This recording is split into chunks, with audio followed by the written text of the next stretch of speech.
This is Caught in the Candy Cane Chaos.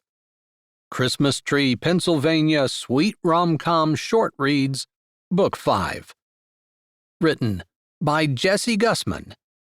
Performed by Jay Dyess. Chapter 1.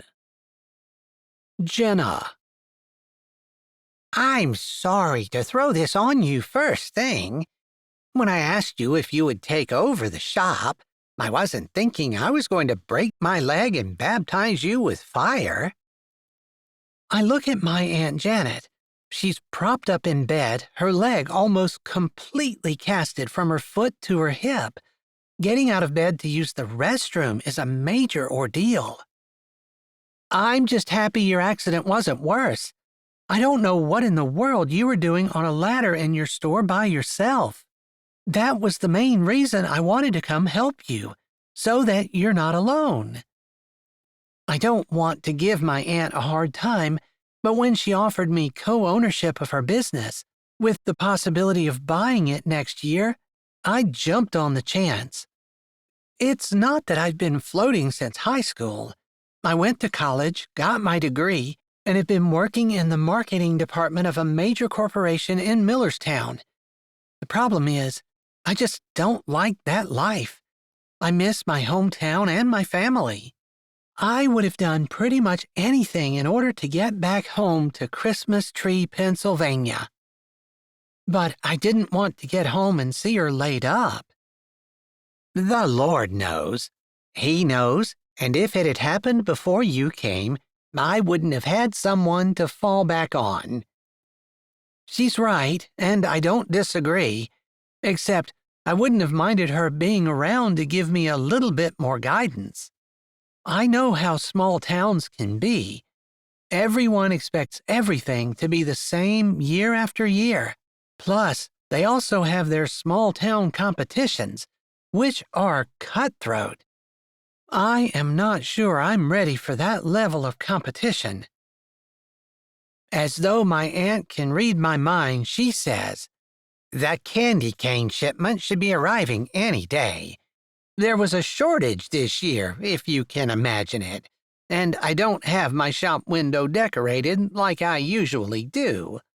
The judging is the day after tomorrow, so that doesn't leave you much time.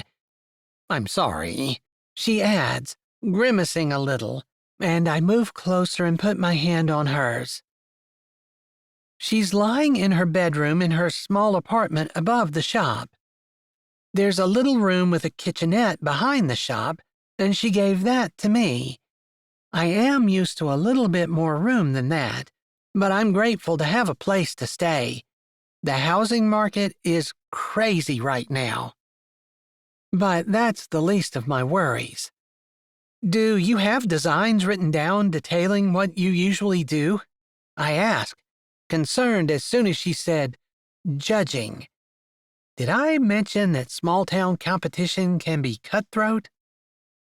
I have pictures. I'll send them to you. I know it's short notice, but the top finisher in the competition gets first place in the parade, and also gets a good bit of attention from the town council throughout the season. I really could use the business. I know we could. I want this to be a success. My aunt has lived here all her life, and the shop has supported her the whole time. I'd like to be able to carry on the tradition. Although shops across America, small ones like this, have been closing by the thousands. I'm not sure why I think this one would be any different. But I won't know until I try, just like I won't know whether I can win the candy cane competition until I try. A bell rings, and I look around. That's the doorbell. The delivery man is here. I bet it's the candy canes, Aunt Janet says, pushing herself up, grimacing, and then falling back. You take it easy. I know that hurts. I'll go see, I say, waiting for her nod before I hurry out. She was in a bit of a rush, so I assumed that she wanted to go meet him. One of the problems with coming back to my small town is that it holds a few memories for me. Most of them are good.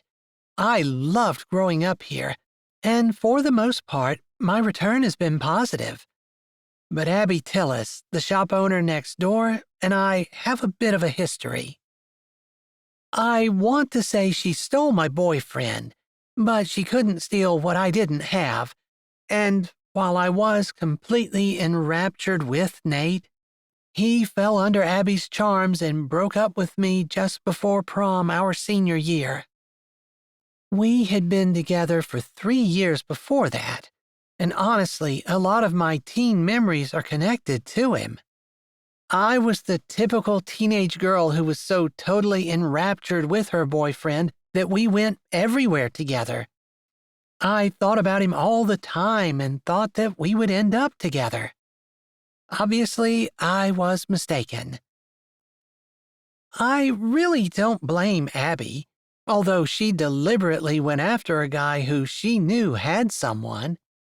I suppose we weren't married or anything, so it wasn't like she went after a married man, but I would never go after a guy who was in a relationship. It's just not right.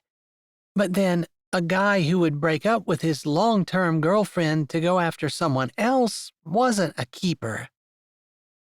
Even as I think that, I know Nate really was. He wouldn't have cheated on me or allowed me to find out about Abby and him without him breaking up with me. But he did the honorable thing.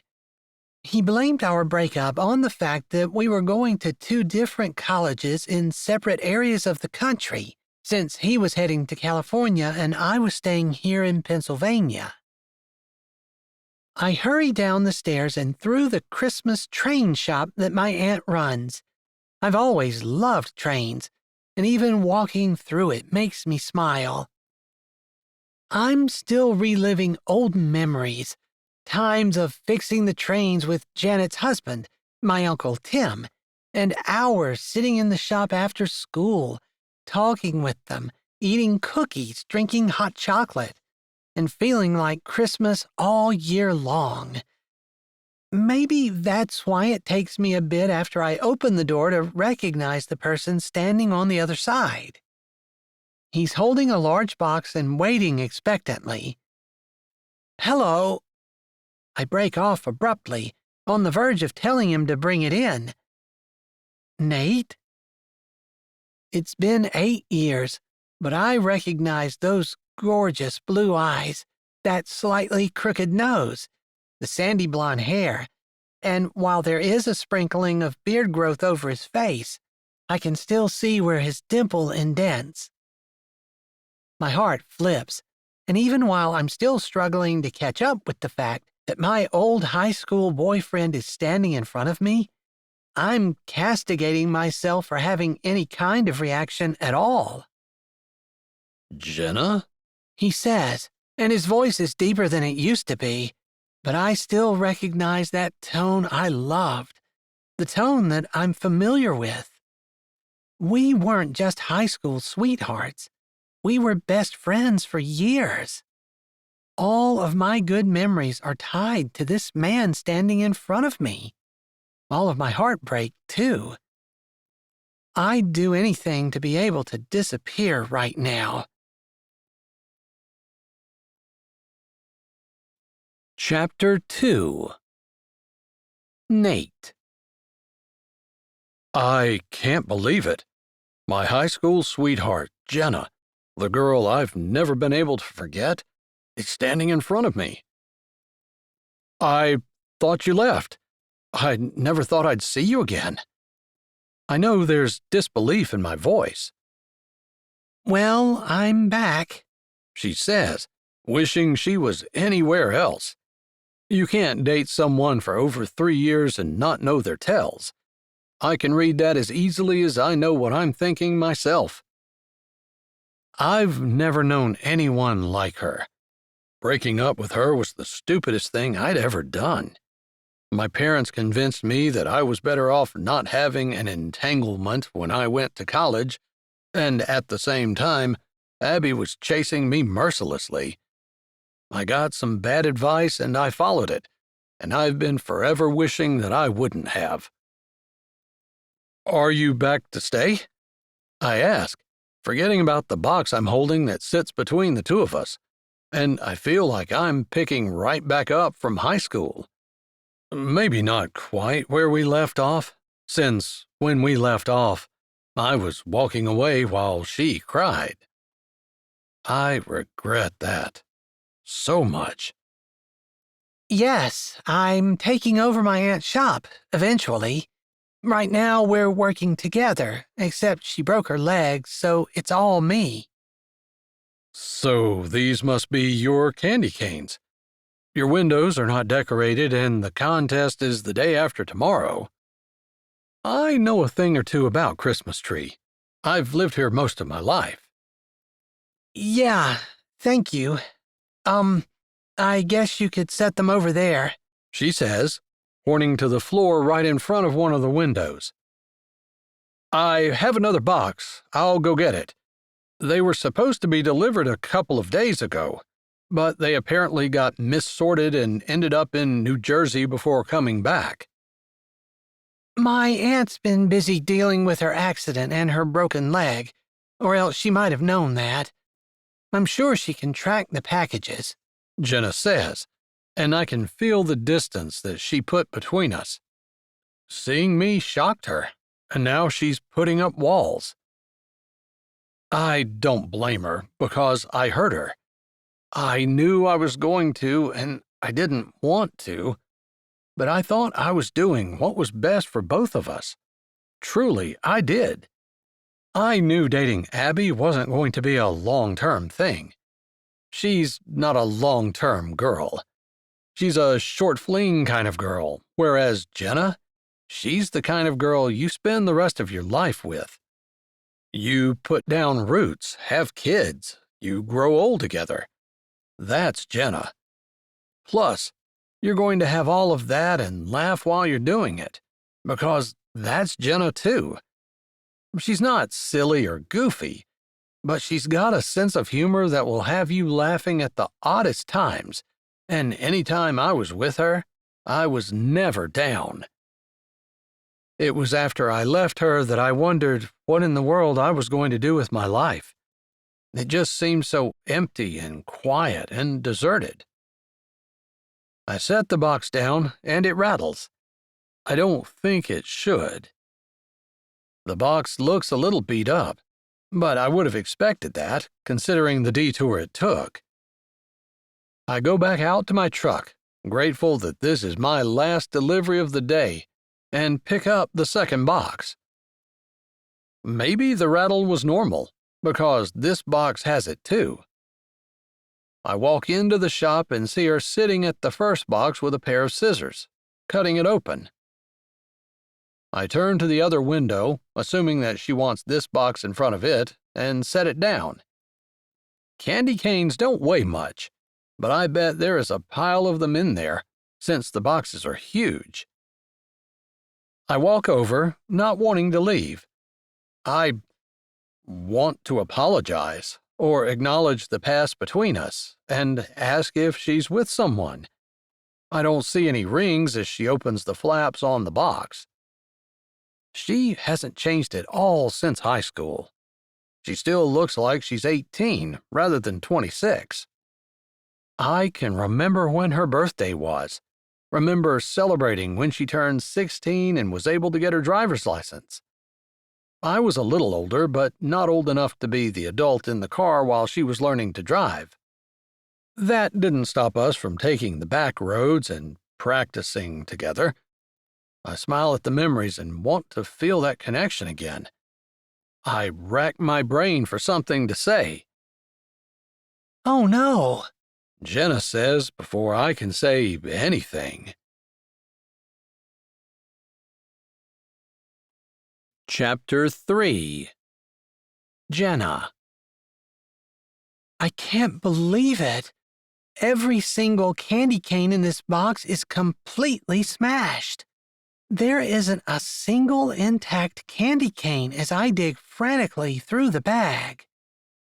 I didn't know the candy canes would be shipped in bulk. I guess I thought they would be individually wrapped. But there's a big bag, and it's full of candy canes. Well, it was full of candy canes at one time. Now it's full of crushed candy cane pieces. Not what I wanted to see, and I can feel my stomach churning. If it had anything in it, I know I would want to throw up. My aunt has just told me how she counted on winning this every year to bring business into the shop, to get eyes and interest. And now, with only one day before the competition, what am I going to do? What's the matter? Nate says as he walks over, looking down.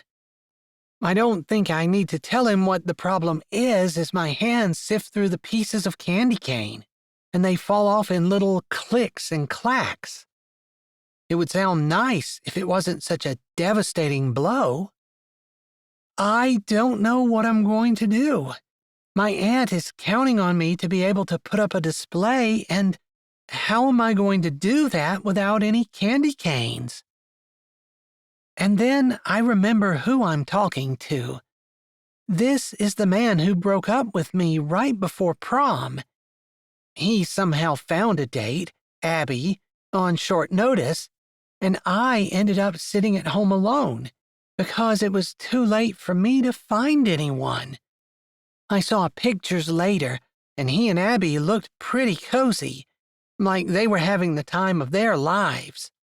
It was like everything we had ever done together didn't mean anything to him. And here I am. My first day of being a shop owner in my hometown is completely blown to smithereens, and who's witnessing it? Of course, Nate. I wish I hadn't said anything to him. I wish I hadn't opened the boxes until after he left. That's terrible. And you're not going to have enough time to get more candy canes before the competition. It's the day after tomorrow. Like I hadn't already said that. I want to snap at him, or tell him to buzz off, to go find Abby and get snuggly with her. But that was 8 years ago, and you'd think that I would have gotten over it by now. None of the guys that were interested in me in college measured up with Nate. He's just one of a kind. And I suppose I had my mind set on being with him forever.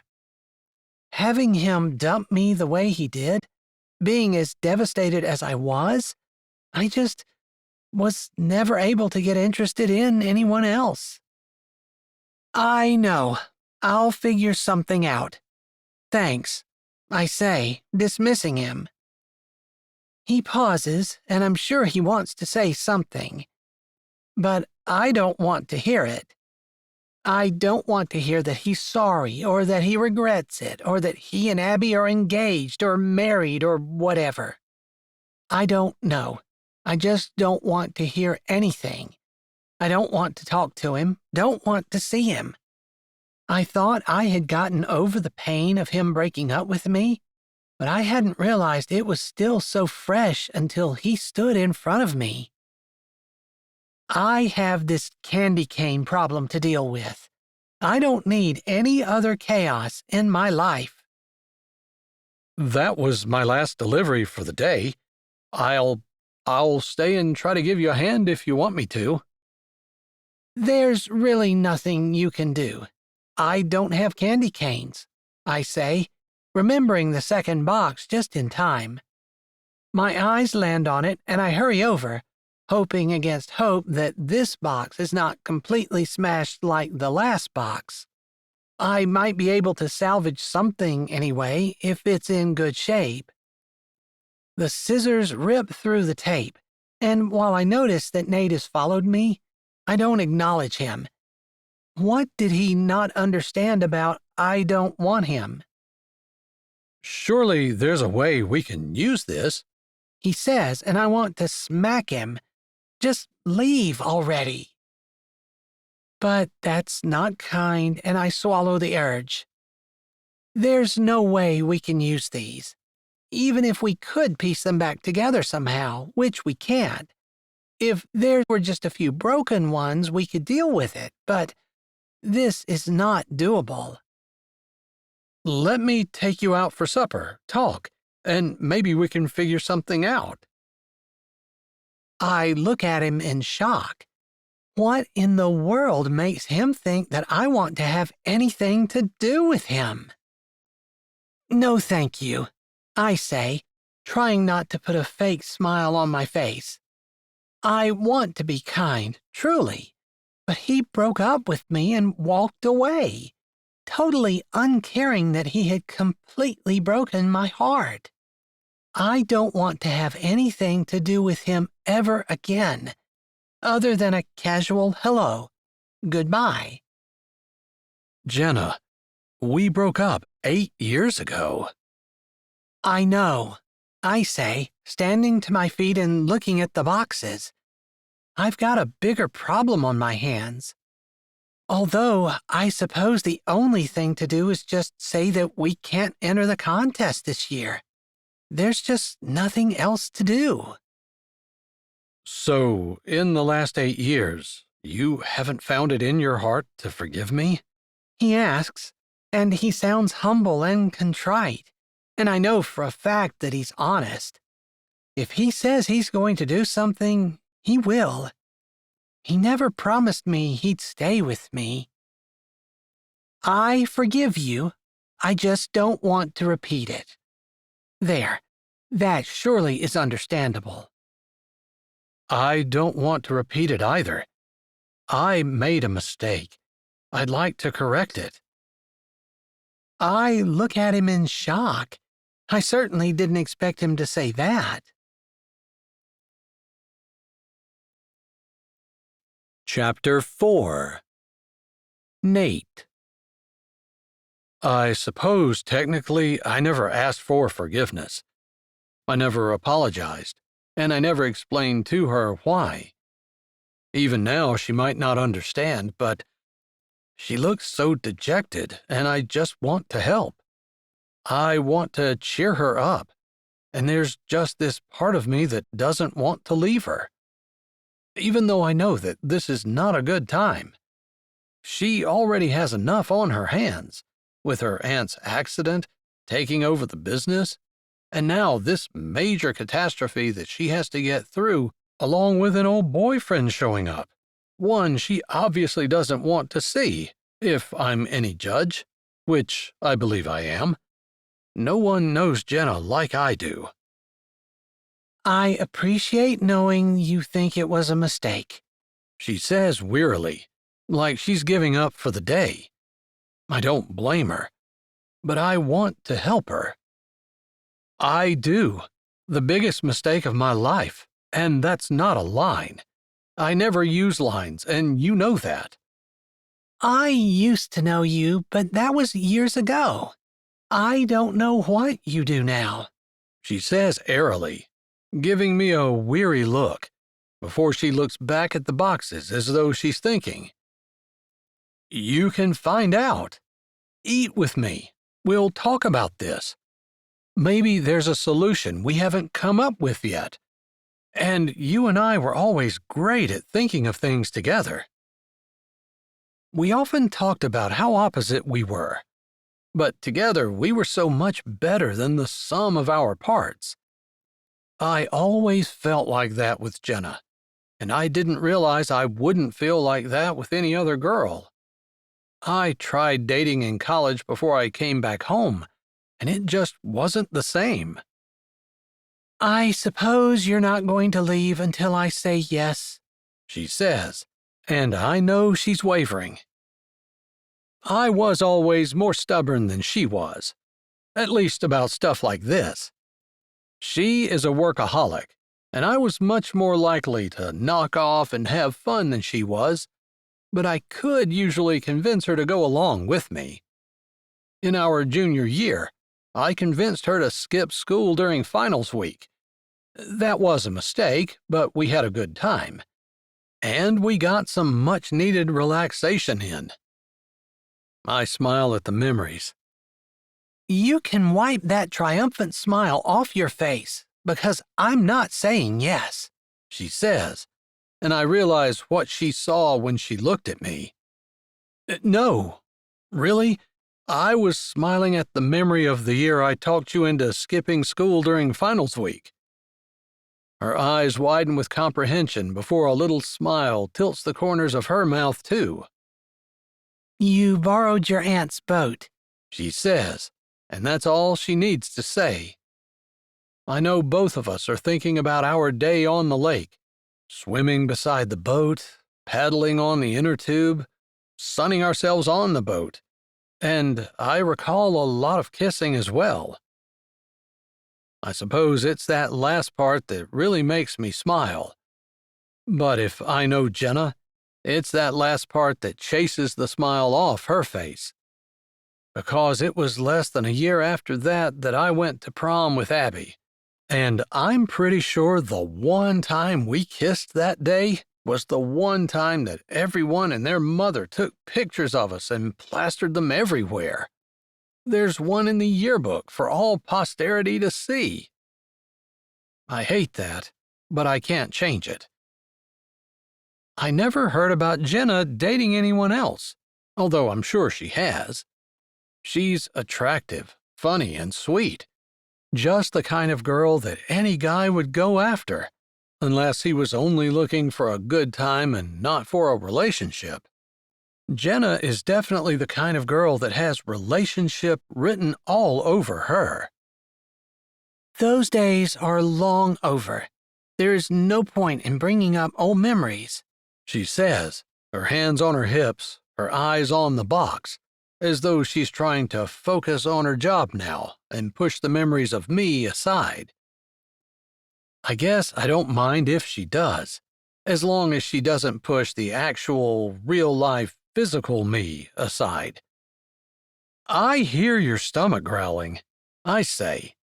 Let's go take care of that, and then we'll figure this out. You're paying? She asks, looking at me with her brows raised, as though she isn't going to consent to going out with me if she actually has to buy her own meal. Of course, it was my idea. I will pay for her meal happily for now until eternity if she'll just realize that I made a mistake and forgive me. I need to go tell my aunt. Maybe she'll have some ideas. It's okay if I come too? Don't you need to do something with your truck? She asks. It's fine there. I will put it away, change my clothes, and come back and get her. But if she doesn't want to wait that long, I'll take her out in my delivery truck. I don't care.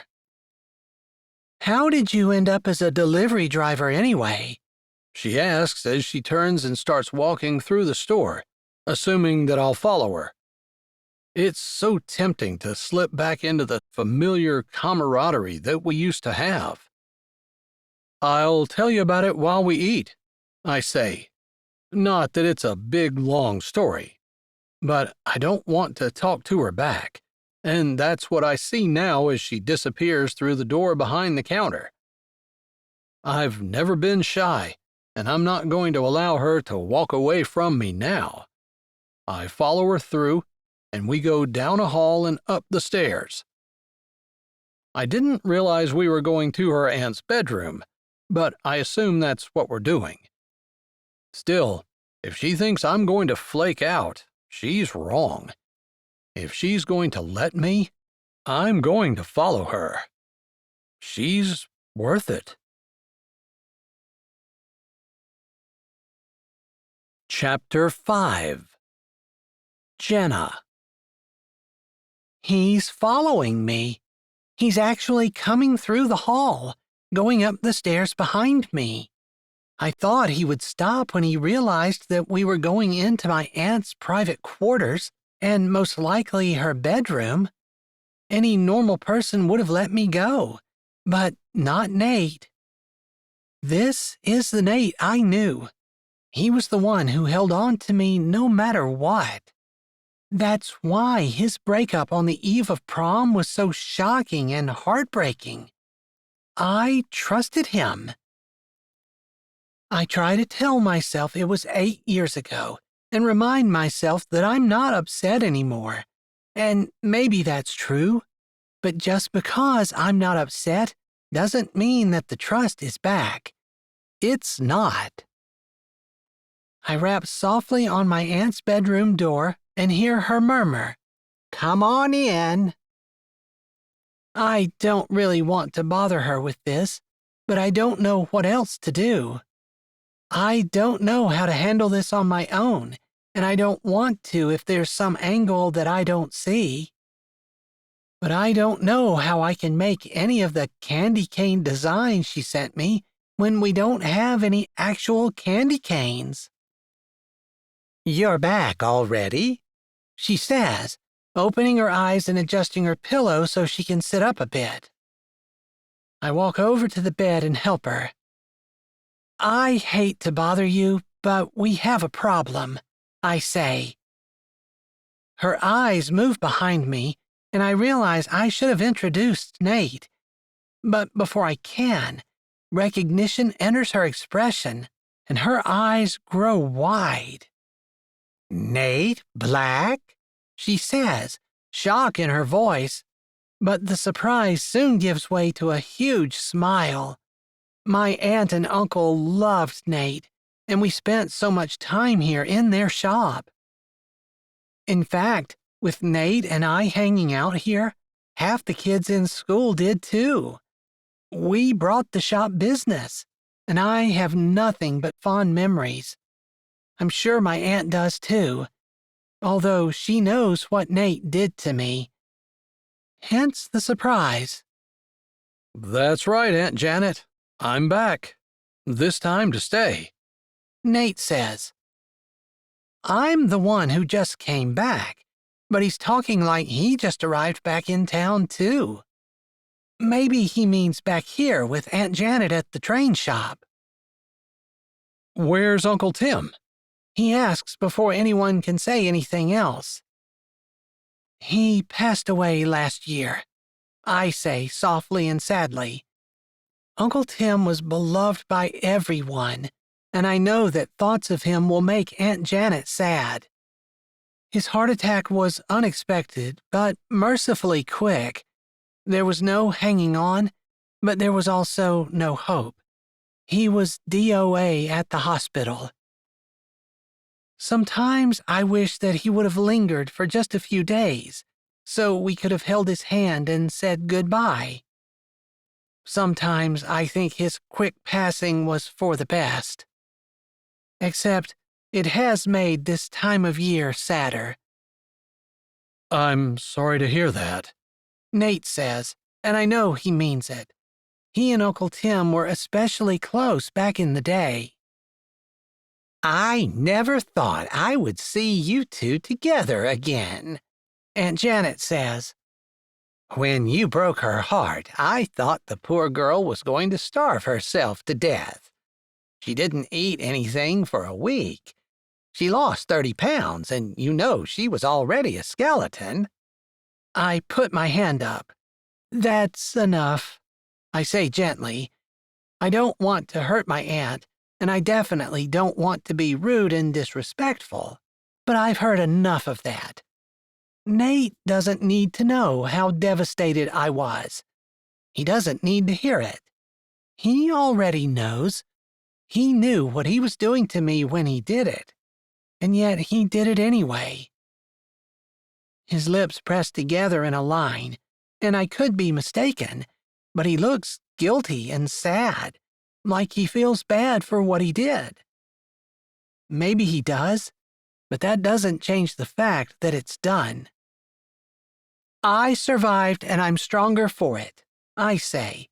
Words I told myself every day for a year. Or maybe 2. It was hard. But I have an issue. I don't mean to put more on your plate, but the candy canes arrived and they're completely crushed.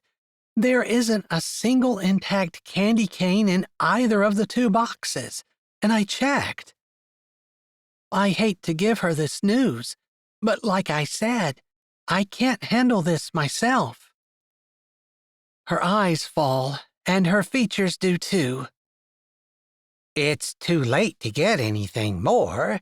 They already arrived 4 days late. They were routed through New Jersey before they came here. That's probably how they ended up smashed, although I'm just guessing. Nate says, regret and compassion in his tone. He always was very considerate of other people. I want to say that's another reason why his breakup was so surprising, because consideration and compassion were his strong suits, so unusual for a manly man the way Nate always was. Well then, that settles it. You'll have to do some other display in the window, and I will have to withdraw from the contest this year. There's just not enough time to get more candy canes. Aunt Janet sounds tired, weary, and in pain. That's kind of what I thought, but I figured I'd come up and ask. If you come up with any ideas, you're welcome to try them out, but I don't expect you to do the contest without candy canes. It's important to have them. And don't blame yourself, because I should have ordered them far earlier than what I did. It's my fault that we don't have time to figure out a plan B and pivot. I want to chat a little bit more, but she sounds tired, and so I say, I'll be up tomorrow to talk to you. We're going to go grab some supper and talk about this. Maybe we can come up with something. Chapter 6. Nate. I certainly did not start the day out thinking that I was going to be going out to eat with Jenna this evening. I pull into a spot in front of her store and shut my truck off. We agreed to meet back here in 30 minutes after we left her aunt's room. Memories came flooding back as I stood in the store, and while I had never been upstairs, seeing her and Aunt Janet made me feel like I was 18 again. Although hearing the news about Uncle Tim was hard. I've been back in town for 2 years, and I guess I'm a little bit behind in the local gossip, since I did not realize he'd passed. I get out of my truck, unsure as to whether I should try to see if the store door is unlocked or walk around. She said she had a room at the back of the shop, and I think I know where she means. Back in the day, Aunt Janet used it to cook treats and other things and offer them to the teenagers who hung out in their store. They really didn't mind having people gather, and looking back, I appreciate it. Maybe it did keep some people from walking into their store and shopping, but it enabled us to make good memories. Not everyone is so generous and giving.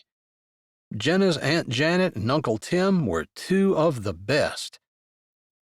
It's funny how you don't always see things the way they really are until you have the benefit of hindsight.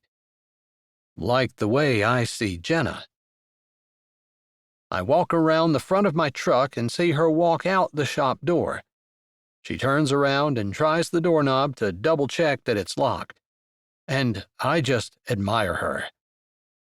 She's not dressed up, just wearing jeans and a white flowing blouse that is loose around the sleeves and bottom, and gives her a free, easygoing appearance. It's chilly, and she has a coat over her arm and a scarf wrapped around her neck. She looks casual and classy. "Hey there," I say, walking to my truck and putting my hand on the latch. I can at least open the door for her. My gentlemanly manners make her smile, and she murmurs a thank you as she gets in the truck. "My pleasure," I say, and she has no idea how much I mean that. It truly is my pleasure. I can't believe I have her back in my vehicle. I really thought after the way I ended things that I would never see her again, and considering that it had been 8 years, I thought someone else would have snatched her up. I guess I could have asked around town, but I didn't want to be too obvious. Is that Jenna getting in your truck? A voice calls, and I turn my head to see who it is since it sounds familiar. Abby. She's walking in front of her store, directly beside Jenna's, and looking over at me. It is, I say, continuing to walk around my truck. I do not want to stop and talk to her, although I don't want to be rude either. I groan inside as she walks toward me. My feet slow, but my brain tells my body that I can't stop. I'm trying to win Jenna back, not court Abby. It shouldn't matter to me whether or not Abby is upset, but there's just a part of me that is ingrained to be polite no matter what. I can't believe after the way you dumped her in high school that she would even give you the time of day, Abby says, laughing. I heard she cried for a month and didn't leave her house until she had to move away for college. Poor girl. That was the second person who told me what a hard time Jenna had had. Honestly, I mourned the loss of our relationship too, but I moved out to California early, getting a job and settling into the apartment that I shared with 3 other guys, and was very busy that summer. Too busy to think about what I had lost, or what I had thrown away. Every time I hear about how badly Jenna was hurt, it makes me feel like more of a heel. Jenna is a class act, I say, my hand on the latch, my eyes on Jenna. She's staring straight ahead in the truck, not looking at me, and she doesn't acknowledge that Abby is there either, although Abby hasn't even glanced at her since she climbed in the truck. Well, I guess we both know who you preferred in high school, she says with another tinkling laugh. Good luck tonight, she says, waving her hand in a dismissive way and walking on down the sidewalk. I'm grateful I don't have to stand and talk, but I'm also annoyed at her condescending manner. Maybe that's just the way she needs to act in order to make herself feel better, or I don't know. Maybe some people just aren't nice. I don't know what I ever saw in her to even take her to prom. I think about the picture in our yearbook and wish that someone would have given me decent advice instead of telling me to let go of the best thing that ever happened to me. I guess it just goes to show that teenage boys really are as stupid as everyone says they are. At least, I was. I open the truck and get in, not completely oblivious to the fact that Jenna is sitting there, silent. Surely she's not mad at me because Abby came out just as I was getting in the truck. It wasn't like I stopped to talk to her. I know Jenna isn't going to hold that against me. She's just not that kind of girl. But I do know I can hurt her, and have. Hopefully, I didn't tonight. Chapter 7. Jenna. Seeing Nate talking to Abby hurts more than I thought it would. I want him to ignore her, to treat her the way he treated me, with a dismissive, "It's better this way," as he walks off into the sunset. I can't hear what she's saying since my window is up, and she doesn't look at me at all, so I don't have to wonder whether or not I should acknowledge her. Of course, I'm going to. I'm not going to snub the woman who's going to be my shop neighbor. She has a candy store, and we're not competitors at all. In fact, we complement each other, but I want to keep it that way. When Nate gets in, I don't look over. I don't know what I'm doing in here. I should have stuck with my no. He already had the opportunity to break my heart.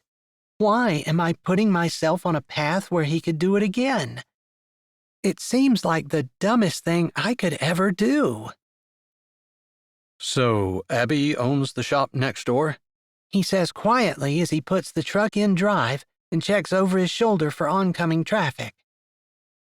I look at the decorations hanging over the sidewalk, sparkling Christmas lights promoting cheer. The huge Christmas tree in the middle of the town square, which had fallen over and trapped Jake under it not that long ago. It turned out well for him, since, from what I understand, he and Tessa, who stayed with him until he was rescued to keep him from getting hypothermia, are now a thing. And they make a cute couple, too. I sigh. I was once part of a cute couple, but the other half of that couple didn't stick. She does, I say, remembering that Nate had just asked me about Abby. I don't want to talk about Abby. At all, ever. Not with Nate. He probably has no clue how many hours I spent staring at the picture of him kissing her in our yearbook when I really wanted to torture myself. It was almost pleasurable pain. To remind myself that all of my moping around was pure stupidity on my part, since he obviously did not have the same feelings for me that I had for him. If he could break up with me one day and the next week be locking lips with someone like Abby. Are you mad at me? He asks, his tone low, curious, like he knows he didn't do anything wrong, and if I'm angry, he shouldn't have to grovel in order to get my forgiveness. I find maybe I am still a little bit mad about what happened 8 years ago, but I'm not angry over what happened today. No, I guess it was just a good reminder of why I should have stuck to my no, and I shouldn't be sitting here right now. I apologized for that, he says. I know, and I forgive you. You're not really acting like it. That makes me mad. Why should he be telling me how I should act? No, I am totally fine with what you did. I wish you the best, and I can talk to you without being angry. But the idea that you might do it again is not something I'm willing to entertain. And so, therefore, I don't want to get too close to you. It's that simple. There. I said it like a rational adult, not like the preteen I want to be, screaming at him about how he hurt me, never apologized, and I didn't see him for 8 years. Of course, the fact that he was in California going to college for 4 years, and then I moved away after college for 4 years, explains why we didn't see each other. It was hardly his fault. I see. I guess that makes sense. I don't blame you for being leery of me. I did something stupid, and something I told you I regret. I get that, and that actually makes me feel a little bit better. I'm glad you regret it. But that doesn't change the fact that it happened, or that I'm not going down that road again. I want to ask why he broke up with me, why he got tired of me. I feel like if he ditched me for someone like Abby, I could never measure up to that type of person. She's just not who I am. He pulls in front of Christmas Tree Treats, our famous downtown restaurant and the best food in town. I should have known he would bring me here. This was our favorite place to go, although, as teenagers, we couldn't afford to go much. Most of our dates consisted of McDonald's drive-thru and ice skating, or swimming or hiking. Both of us love hiking in the mountains. I don't know if this is still your favorite restaurant, but I thought it would be a good place to eat tonight. Not too far to drive and a good place to talk. I agree, I say, pushing my bitterness behind me. I want to say I'm not bitter at all, but I suppose when the subject of Abby comes up, I'm always going to have some hard feelings. Not against her. She's probably a really nice person, and not against Nate, but just because of the whole situation and the memories of the pain. My parents recommended that I break up with you.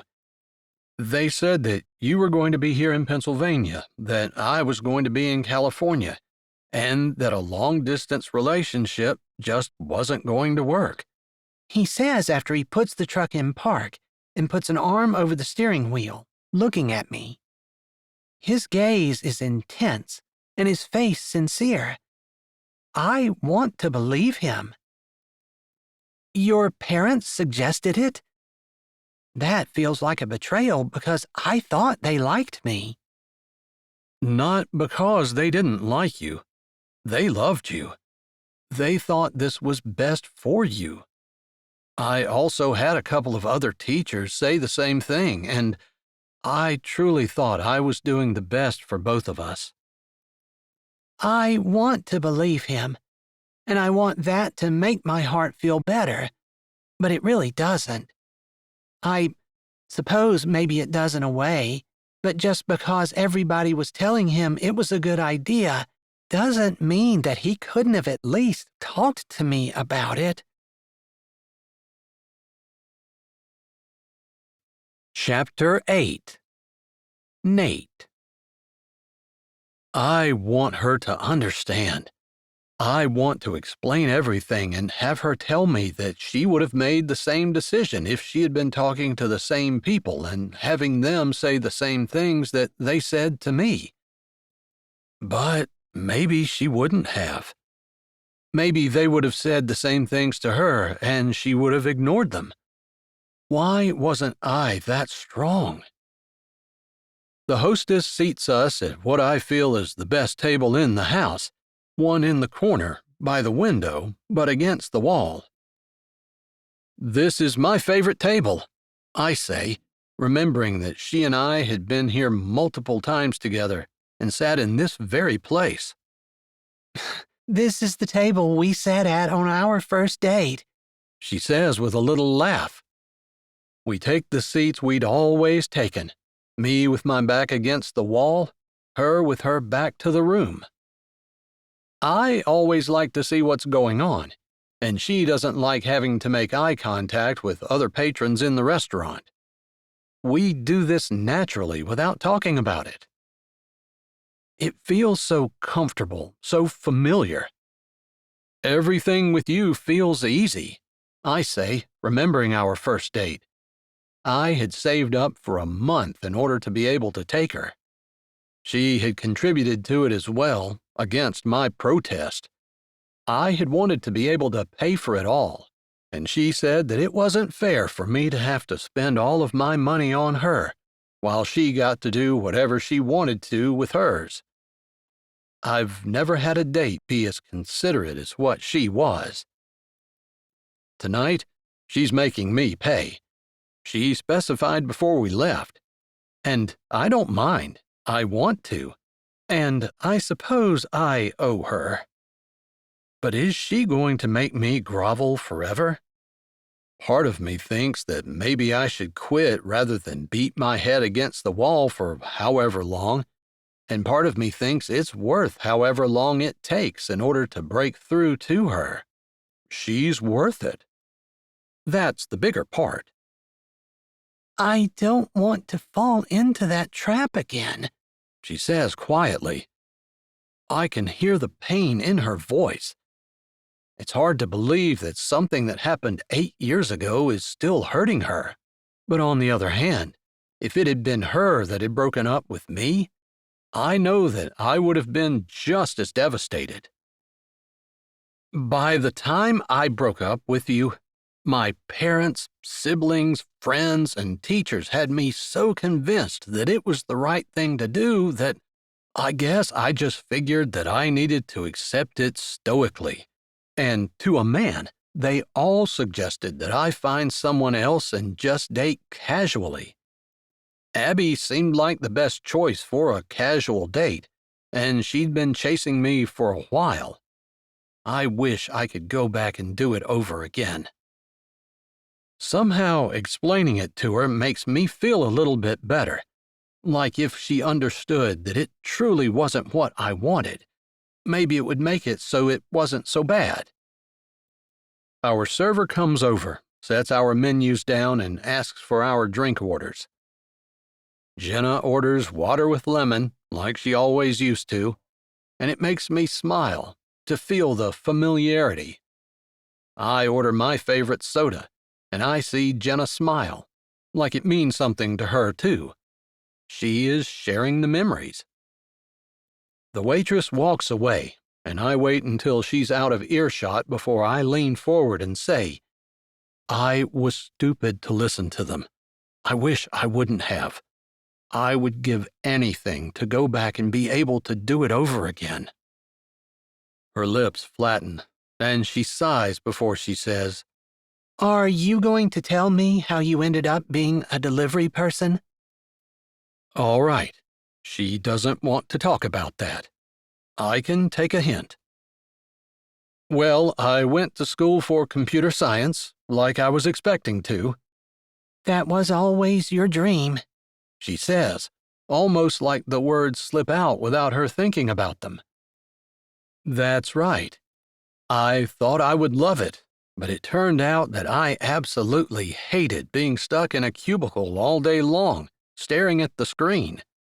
I enjoy the work, but absolutely hate everything else, including the working environment." That stinks.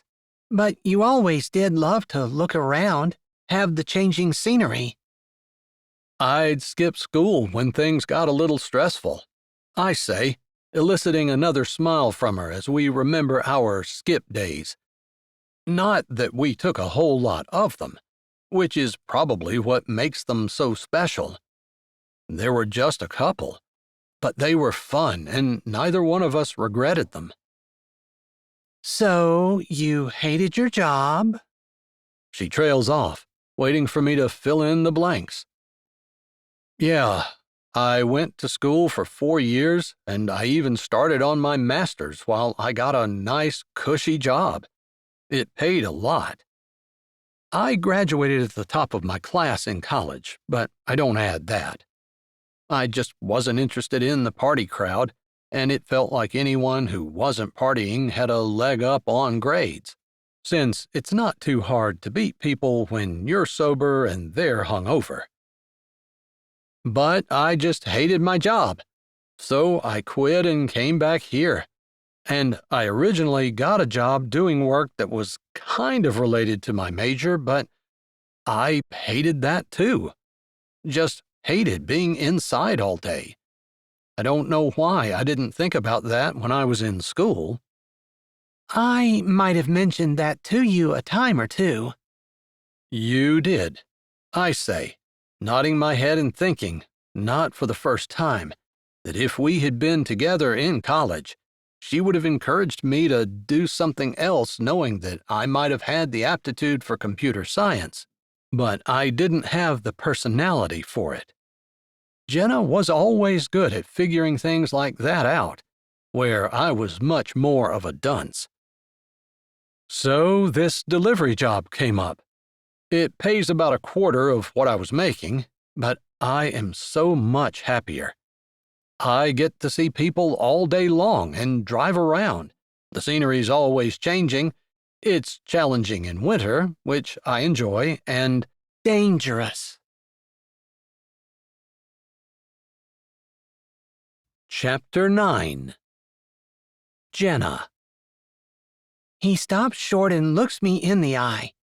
I know how he is. He always loved a challenge, and if there was a little bit of danger in that challenge, it made it even sweeter for him. His eyes light up when I interject my dangerous comment, and he nods slowly. "You remember that about me?" I sure do. You were as loyal as the day was long. At least, I thought. I probably shouldn't have added that, but I couldn't help myself. It's true. I thought he would be loyal to me until the day he died. And you did like a challenge. I'm still loyal. Believe it or not, I've been loyal for the last 8 years. I believe that, except there are some pictures in our yearbook that say that's not true. I hate to hit him where it hurts, but it's true. He can't give me those lines and expect that I'm going to fall for them like I used to. He was kissing Abby, and I have the pictures to prove it. Everyone has the pictures to prove it. I know you're not going to believe this, but I was not expecting her to kiss me. She did it specifically for the cameras. I have other pictures that look like you're having a really great time, and I don't think she made you put your arm around her just for the cameras. No, you're right. He lets out a breath. But she didn't feel like you. I would think not. She's skinnier than I am, for one. It's true, she still is, even though she owns a candy shop. I was never a toothpick, and always a little more chunky. I just have to watch what I eat, which isn't any fun, and I was always jealous of people like Abby who could eat whatever they wanted to and still stay thin. After Nate left, I lost 30 pounds, which my family said I didn't have to lose. But for once, I was super thin, and I guess I see that as one good thing about what happened. Is she? I guess I don't care. I just know she wasn't you, and no one else has ever been you. Nate is looking into my eyes, and it's hard for me to look away. I find my breath coming harder, and I'm almost relieved when the waitress comes back to take our orders. I think Nate is a little annoyed. I know he wants to talk about this, and I just want to push it aside. I don't know what to do about the candy cane display, I say as soon as the waitress leaves. I don't want to talk about our relationship, or the fact that we used to have one, or the idea that we might start up again. I can feel that I want to. Part of me is whispering that I need to give him another chance, that I need to forgive. It's pretty loud, but the part of me that was hurt is absolutely not the slightest bit interested. So I was thinking about that. Hear me out, he says, holding his hand out like I'm going to interrupt him, which I am not. I would love to hear any ideas he has. I feel like I could really be pulling my weight and helping my aunt if I can pull this thing off. We have a ton of chunks of candy canes. What if we somehow made large candy canes out of, I don't know, some kind of styrofoam? And then we'd put glue on them and glue all the candy cane pieces onto the large candy canes. We used those large candy canes as a centerpiece and decorate the rest of the area in both windows with red and white cotton, or some kind of cotton material. I hadn't considered that. I thought that I needed real candy canes, but this might work.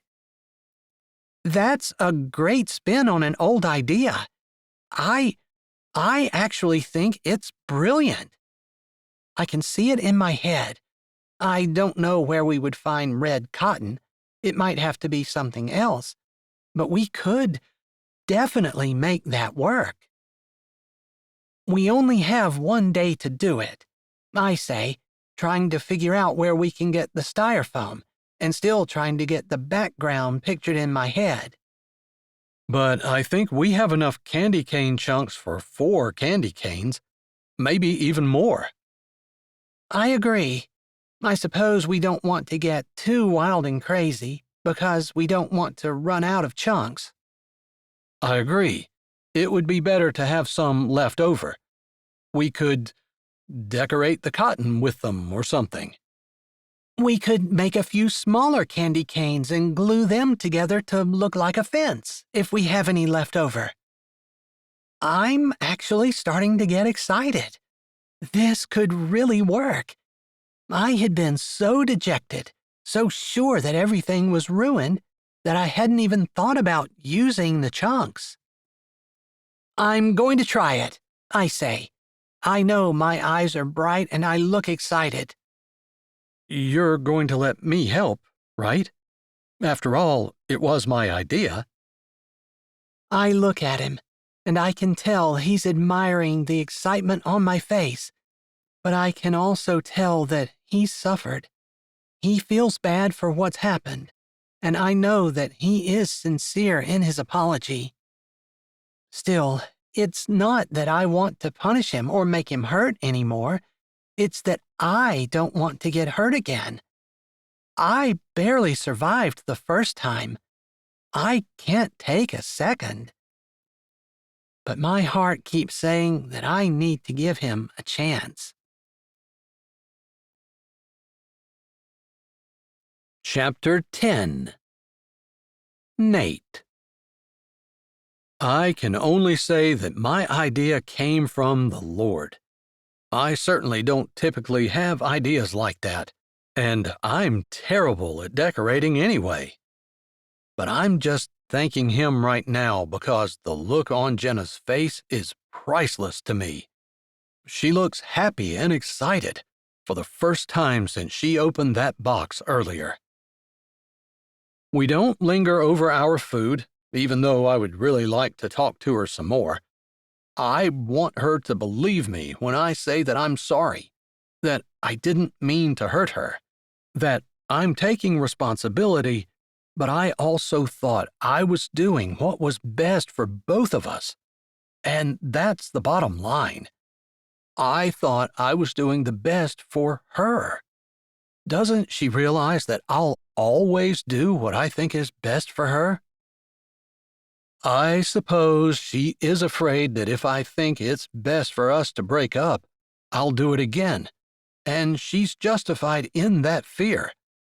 I don't think I would ever do that, no matter what people say to me, but I understand if she wouldn't believe it. We go back to the store, and she unlocks the door. Dark has fallen, and it would have been a romantic walk along the sidewalk, with the Christmas lights and the scent of pine in the air. Instead, I drive quickly, because I know we're short on time. She walks in and then turns around and says, You really don't have to stay. It's going to be a late night for me, and we might not even be able to get all of the materials this evening. I have a few things in my workshop. My parents have some things in theirs as well. If we can't get it tonight, we'll go to the hardware store first thing in the morning. I pause, and then I say, I'm in this with you. I'm not going to abandon you. I mean that, not just for this project, but for life. I stare at her, willing her to see into my heart and know what I'm saying. She's looking at me as though she gets the double meaning of my words. I really appreciate this, she says, ignoring my last statement. I don't blame her, but I guess however long it takes, I'll keep telling her that I'm going to stick. Maybe eventually she'll believe me.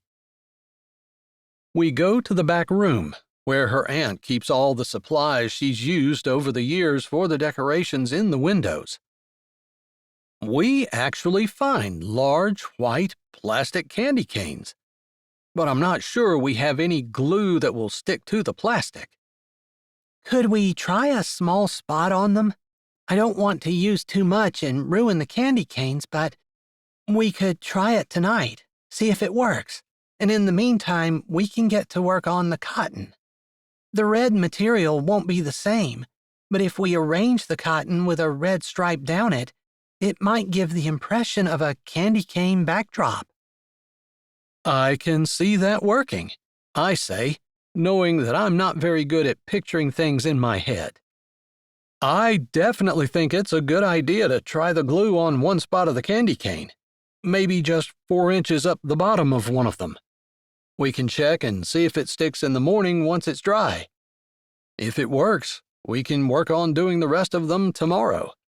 We could do one side in the morning, let them dry, and then flip them, maybe. Yeah, that'll work.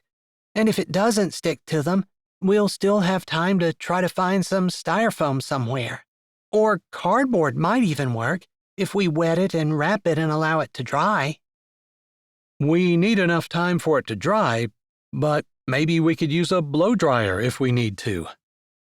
Brilliant, she says, her eyes shining. We're throwing ideas back and forth the way we used to when we were lab partners in biology and chemistry. We did so many things together that our brains just click. By the time it's time for me to go, we have most of the backdrop done, and the candy cane is drying on a rack. I really appreciate you helping me tonight, she says as we survey our handiwork. We have a lot of work to do the next day, but I really have a good feeling about this. It's new, and like she said, a great twist on old ideas. It's my pleasure. I appreciate you not holding what happened 8 years ago against me.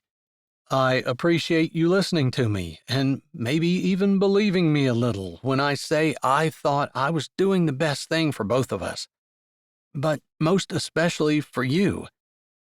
I didn't want to keep you from what you were supposed to do with your life by hanging on to a boyfriend who was an entire continent away. I thought you didn't want me. I thought you had tired of me or that Abby was better, and that you wanted someone like her, that I wasn't good enough. I didn't understand how we could have such a great connection, and all of a sudden, you didn't want it anymore. It really hit my confidence hard. She swallows loudly, as though remembering how much it hurt, and my heart just bleeds for her. I miss her. I missed her a lot, but I never had the feeling that I wasn't good enough or that she chose someone else over me. I realize now that's what happens when you're the one who does the breaking off. I thought I was doing what was right, a good thing, and all she saw was that I was throwing her away like a piece of trash. Even though I was very clear about the reasons that I was breaking up with her. At least, I thought I was. I shake my head, running a hand through my hair, knowing that I can't change it. I hate that. I hate the pain you went through, and I was oblivious. I wish I could change it. I told you, it made me stronger. She gives me a smile, and it feels brave and forced, but I can see in her eyes that she really does mean that. I'll see you in the morning, although, if you don't want to come, it's fine. I told you I would be here, and I meant it. Chapter 11. Jenna. I hope it works. I think to myself as I walk out of my room the next morning. I'm up before the sun, with every intention of spending every spare second I have today working on my window display. I'm sure I will have customers throughout the day. This is one of Christmas tree's busiest times of year, and it's where I'll make the most money. Although Aunt Janet said that with online shopping now, she gets a rush in the fall where people are ordering trains online for Christmas gifts.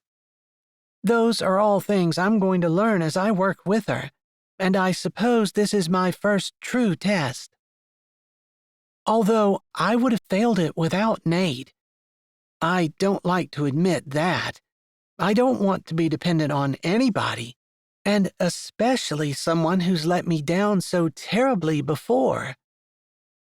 I walk into the shop, and my eyes go to the window glass, where I can see the Christmas decorations and the lights on the light poles shining in. There's a man standing next to the light pole in front of my window. Nate is here. It looks like he's been waiting a while. He's leaning against the light pole, his hands shoved deep in his coat pockets, one foot crossed over the other, and he has his back turned toward the window, watching the sky slowly start to lighten. I take a moment to admire him. Broad shoulders, confident demeanor, and he did what he said he would do. He always did. I can't remember one single time he lied to me or didn't come through for me through any fault of his own. I absolutely believe him when he says he thought he was doing what was best for me when he broke up with me. I know that was the advice he was given. What if I get back with him and someone tells him 10 years from now that it's best for him to divorce me? Is he going to listen to them? Maybe that's not a fair question. After all, I can look back and see the lessons I learned from that. But I'm not giving him any credit for learning anything. I walk to the door, unlocking it and sticking my head out. Come on in. I put some hot chocolate on. You said the magic words, He says, straightening and turning, and looking at me with an easy grin, despite the early hour. He has to be cold. It's freezing outside, but he seems just as easygoing and happy as he always has been. I didn't realize you were out there. How long have you been standing there? 30 minutes or so. I don't usually get to just stand in the middle of town, staring at the decorations, watching the sky light up over the mountains, and thinking about how blessed I am to be here. It was a good morning. Of course, that's Nate, always looking on the bright side and never making anyone else feel bad for any suffering they put him through. Yet I want to punish him for my suffering. Of course, my suffering was because of him. What if we had gotten together right out of high school? Would my life have been better? I want to say yes, but I know that the pain and suffering that I went through at that time, and the experience that I had going to college, finding out that other men were not Nate, not even close, and realizing that I wanted to come back to my hometown. Maybe I wouldn't have been able to do that if he and I had gotten married and started a family. Maybe I would have been locked into a 9-to-5 job I couldn't get out of and wasn't happy in. Maybe he would be the same. Maybe the timing was absolutely perfect, and God knew exactly what he was doing when he didn't allow us to get together 8 years ago. You're awfully quiet this morning, He says as I step behind the counter and work the hot chocolate machine. I guess I'm just thinking. I haven't had a chance to check the candy cane to see if the glue worked. I'm checking it now, and I think it's going to be just fine. I'm pretty sure it'll work well enough to do a display in the window. Really? I say, bringing my head back into the game. I have a display to set up and a competition to win. Yep, the pieces are hanging on even though I'm picking it up and shaking it, He says, and I turn around and watch. Sure enough, he has the candy cane in his hand and he's holding it, waving it back and forth over the floor. I haven't heard a single piece clink to the ground. All right then. It's going to be pretty easy to finish that part of the display, and then we'll see what we need to add. That's going to be your area, because you know I am terrible with design. He's good with everything else, and he's really not terrible with design. You're the one that came up with the idea. I have no idea where it came from, but I've been thanking God ever since it happened. I laugh a little, but he shakes his head. I'm serious. Our eyes meet, and I wonder what he's thinking. He's looking at me as though he's wondering the same thing. Like maybe he wants to know whether a night's sleep has changed my mind about him. I have to admit, it's kind of flattering to have someone want you so much. But I've never enjoyed power trips, and I would never string him along or hold out, just to see how long he'll chase me. That's not my goal at all. We would already be together if it were up to my heart. But I can't get over the idea that that way lies a lot of pain. I pour hot chocolate into 2 mugs and carry one over to him, handing it to him while he murmurs a thank you.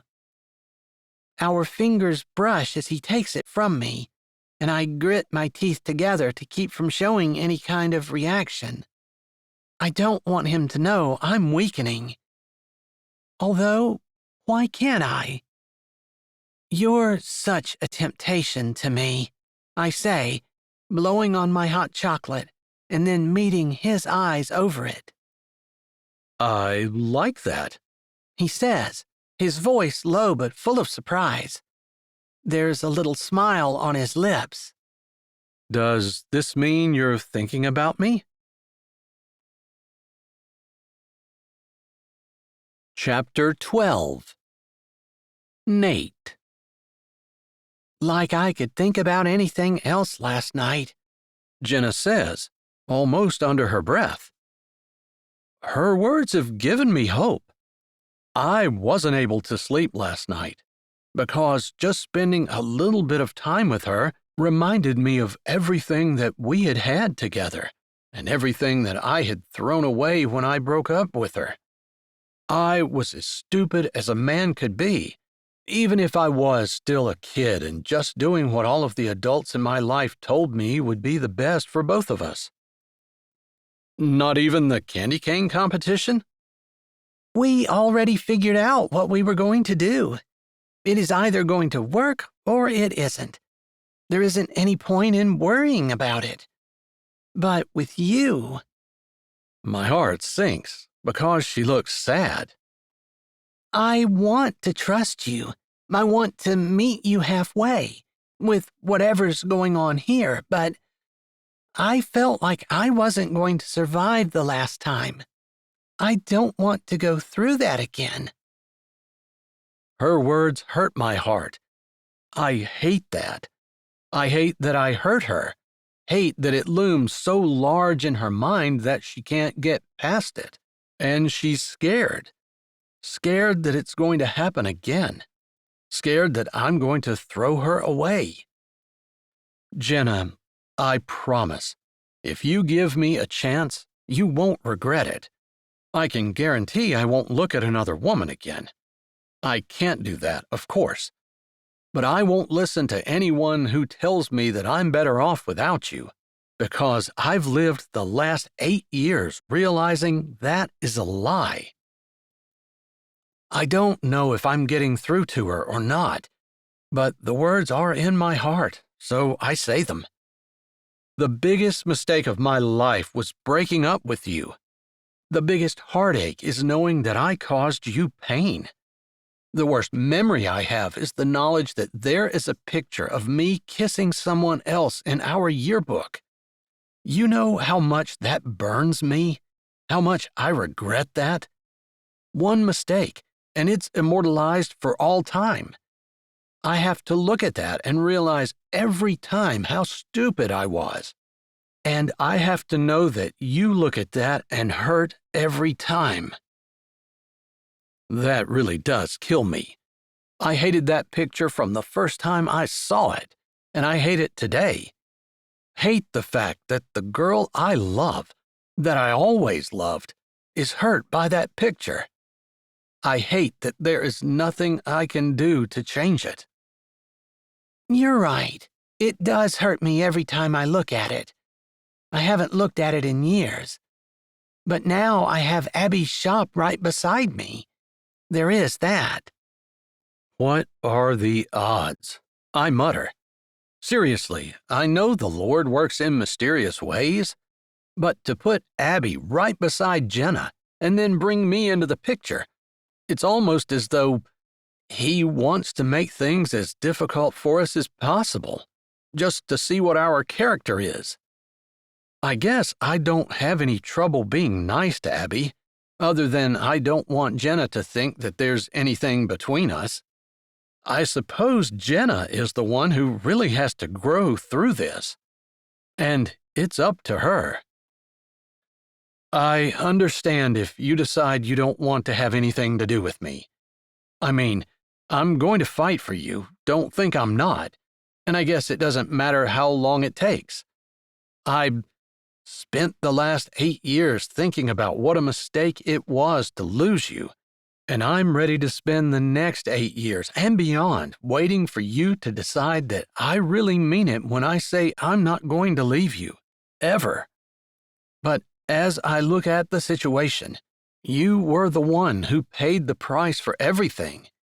You paid with your pain and tears, and I escaped with hardly anything, other than the pain of knowing I hurt you, which is just a small amount compared to your pain, but it seems big to me. That's stupid. It's not about my pain. It's about hers. Chapter 13. Jenna. I hate that he hurts. I hate that the idea of me hurting hurts him. It makes me feel like I can't hurt because I'll hurt him. And the very last thing I ever want to do is to hurt someone. I guess that's the key. I love him. I always have, and I suppose I probably always will. But just because I love someone doesn't mean he's a good bet to spend the rest of my life with. My hot chocolate is starting to get cold, and I take a big sip before I say, I'm going to get to work. I know that wasn't the way he wanted this conversation to end, but I honestly just don't know what to do or how to fix this. I suppose the easiest thing for me to do would be to just jump. Just trust him.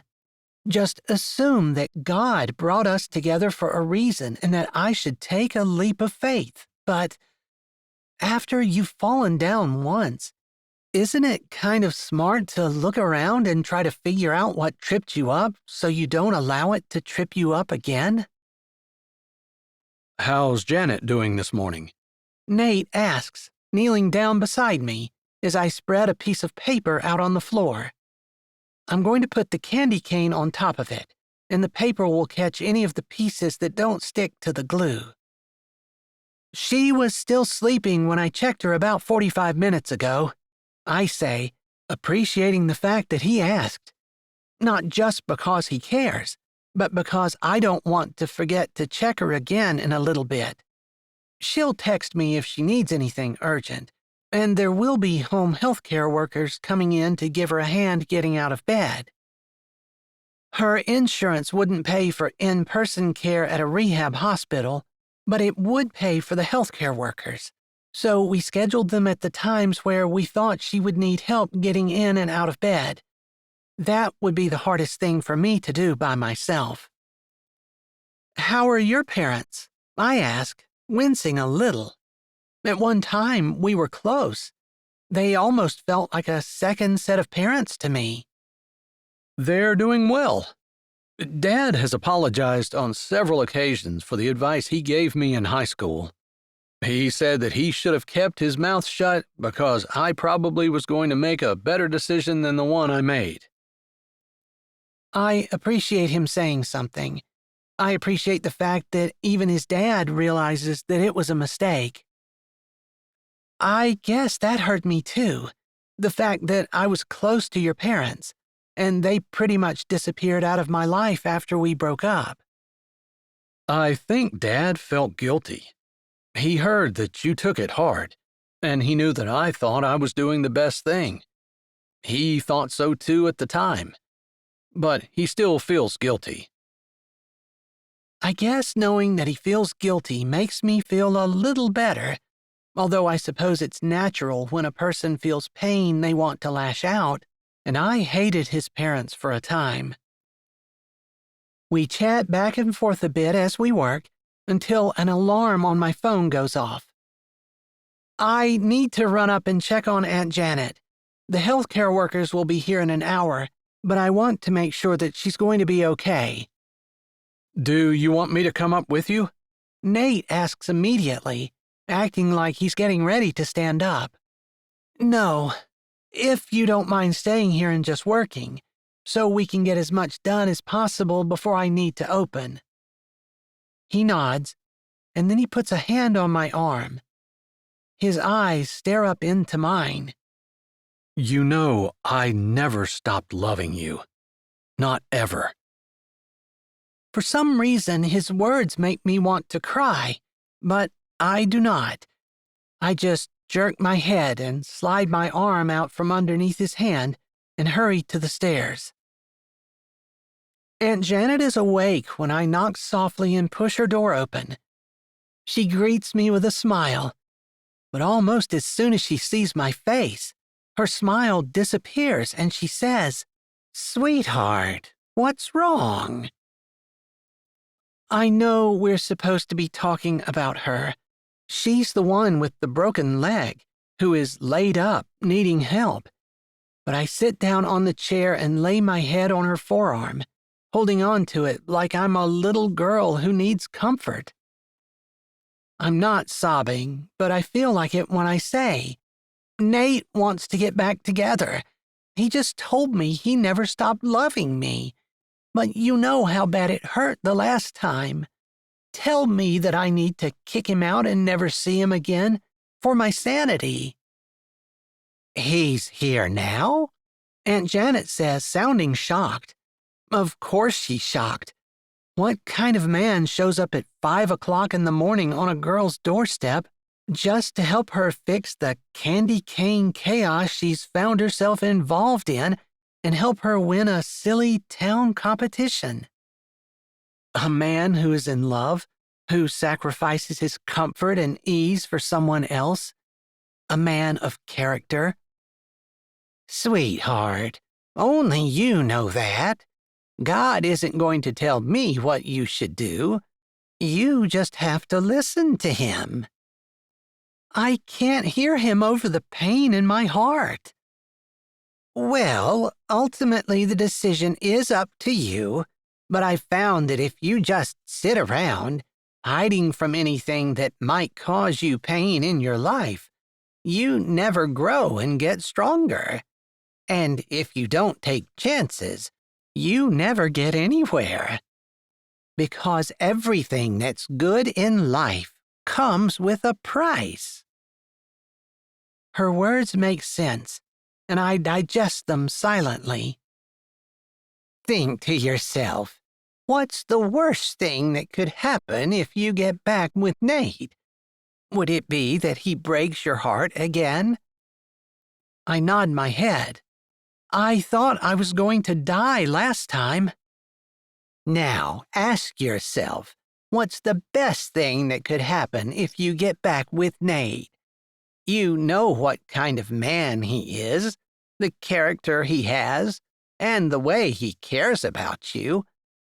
If you get back with him, you could have a beautiful marriage, one you couldn't have with anyone else. Am I right? She is right, and I nod. Then you have to decide which one you're willing to accept. Do you want to take the chance of going through that pain again in order to have something more beautiful than you can imagine? She squeezes my hand. Or do you want to just stay in your safe bubble and settle for something mediocre, or less than, or possibly being alone all of your life. Being alone doesn't scare me. Yes, of course I want to get married and have children, but I'm not going to rush into marriage just because I'm afraid of being alone. I might rush into marriage, but only if I'm sure that it's the right thing to do. Her words have given me two clear paths, but I'm still not sure which one I want to take. I know if I were the daring kind, I would let go of my fear and reach out to Nate.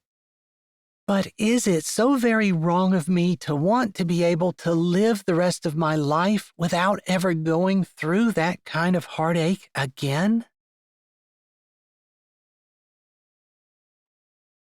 Chapter 14. Nate. It seems like Jenna is with her aunt for a very long time. When she finally comes down, it's time for her to unlock the door and open the store for the day. We work throughout the day, me with the plastic candy canes, gluing first one side of them and then the other.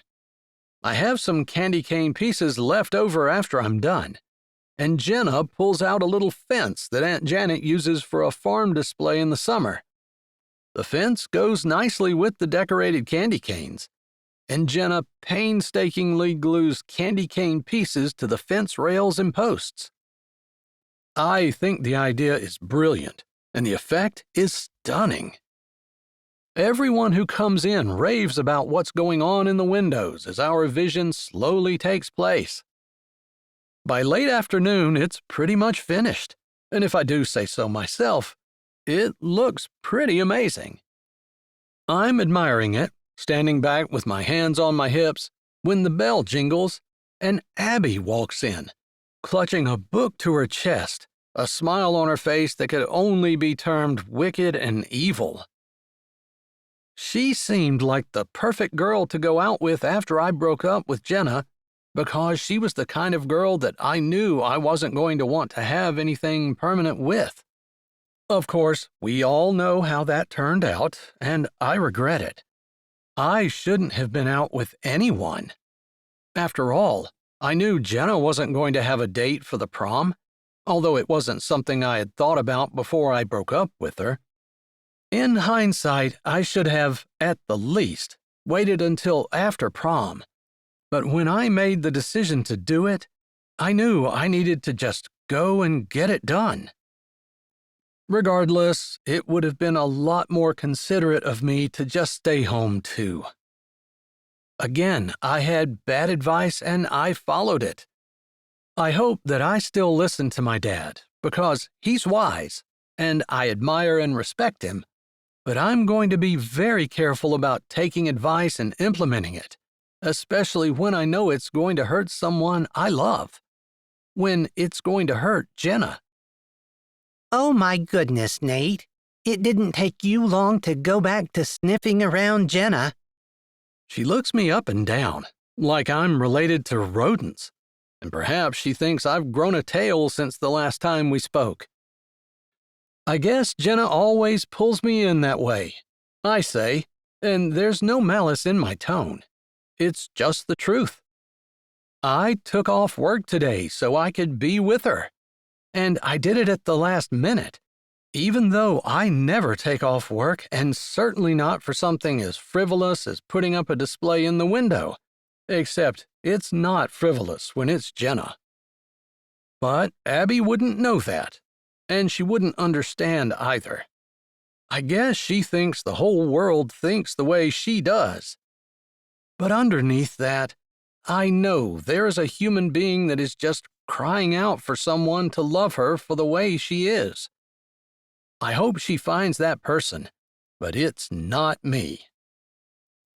Jenna, Abby says, as though she just realized Jenna was in the room too. Maybe she did. She's the kind of girl who, when she's with a guy, he takes up all of her attention. Abby, you're in the shop. Jenna doesn't sound happy. She sounds flustered and insecure. I want to go over and put my arm around her, draw her close to me, and give her whatever strength she needs. But I don't have that right. I don't know if my presence in here right now is even welcome, let alone my touch or my presence beside her.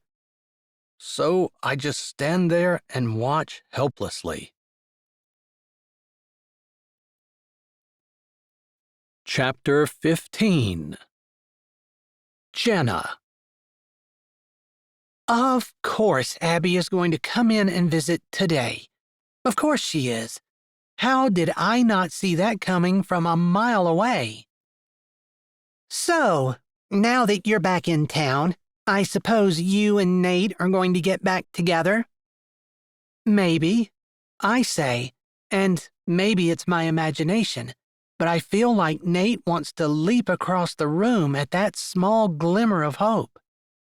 I've been thinking about this all day, and I know what my decision is, but Abby is not going to be the first person to know. I just happened to be cleaning out my storage area, and I came across this.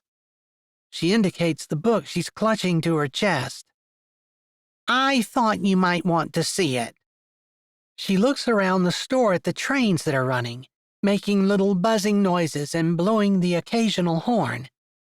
Then her eyes land on the display. You got candy canes after all? Was there any doubt? I asked, wondering at her words. Well, since your boxes got rerouted, I wasn't sure whether they were going to get here in time, and all in one piece either, she says, shrugging a thin shoulder. The only people who knew about what happened were Nate, Aunt Janet, and me. It makes me wonder if Abby had something to do with the rerouting. And then I remember that her brother works in a shipping warehouse somewhere in PA. I'm not sure exactly where, but maybe he has the clout to be able to intercept the package and reroute it. I guess it doesn't matter, because I feel like it worked out for the best. I'm much happier with the display that we have made than any that we might have done using candy canes that weren't crushed. Actually, I do feel a string of anger tightening in my ribs, but I feel pity more than anything. Abby seems little and hateful, and I don't really understand people who take pleasure in other people's pain. Anyway, I'm just down the sidewalk if you need me. I think I'll just leave this here. You can return it whenever you want to. She laughs a little. Unless you want to burn it. She gives me a tight smile, and her expression is not kind, but I feel like I see the pain in her eyes. She's been hurt too, and I can understand pain. Maybe that's one of the blessings that comes from what I went through. I have a lot more compassion for other people's pain and suffering. Still, she's out the door and past the window, giving our display a dismissive glance before I look at the counter and see what she set there. It's the yearbook open to the page where she's kissing Nate. I expect the sharp pain that pierces through my chest. Heartache is a literal physical pain, in case you didn't know. It hurts, in a literal sense. What I'm not expecting is the peace that follows it. That's part of my past, part of my history, and part of the history of the man I want to spend the rest of my life with. I have to be okay with it. Have to be okay with the fact that it will be there forever, at least as long as yearbooks last. How long does it take for them to decompose? I smile and look up to see that Nate has moved across the room and now stands just a foot away from me, one hand on the counter, his eyes on me. I can tell from his expression that he's looked at the yearbook and he knows exactly what picture it is open to. I know you must hate me, he says, pain and compassion making his voice sound low and rough. No, you said earlier today that you never stopped loving me, and I could say the same thing. I never, not for 1 minute, stopped loving you. I hurt, I cried, I railed against what you had done to me, but I never wanted to hurt you back. Never wanted to do anything that would keep you from being the man God wanted you to be. He stands and stares at me for a moment. Then he moves forward slowly, putting a hand on my shoulder. Do you mean that? I nod. I do. I guess I need to stop being afraid, because you're the kind of man that a girl should do whatever it takes in order to be with you. No, you're right to be afraid. I didn't do right by you. I should have done a lot of things differently. Maybe both of us should have. I don't know.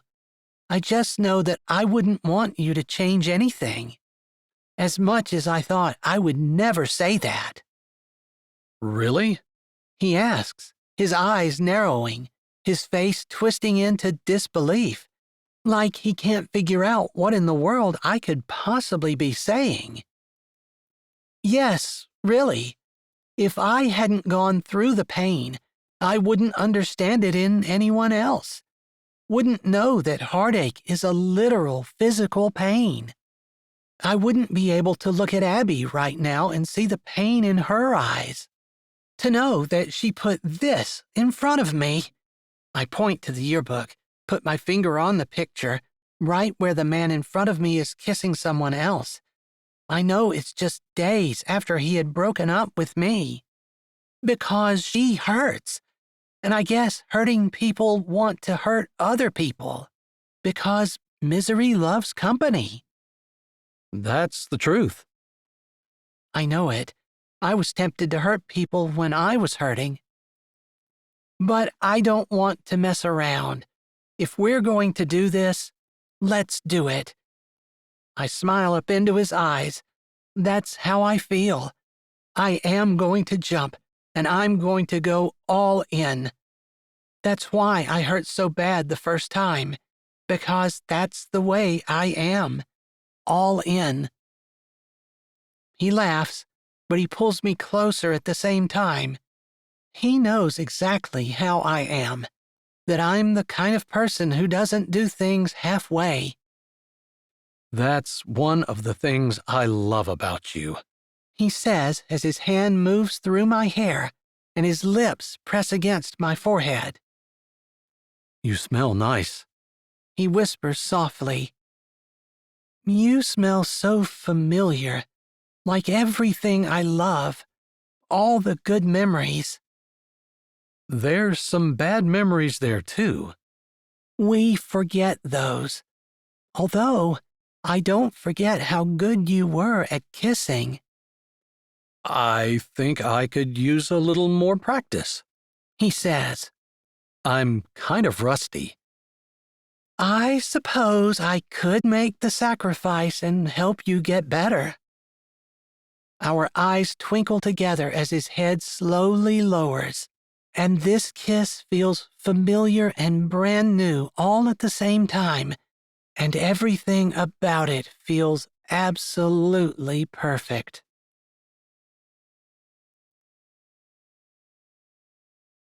Hi, this is Jay, and thanks for listening. If you're ready for another great Jessie Gussman audiobook, here's one we think you might like. Or check out our latest releases. Don't forget to subscribe to Say with Jay, give this video a thumbs up, and tell us what you liked in the comments.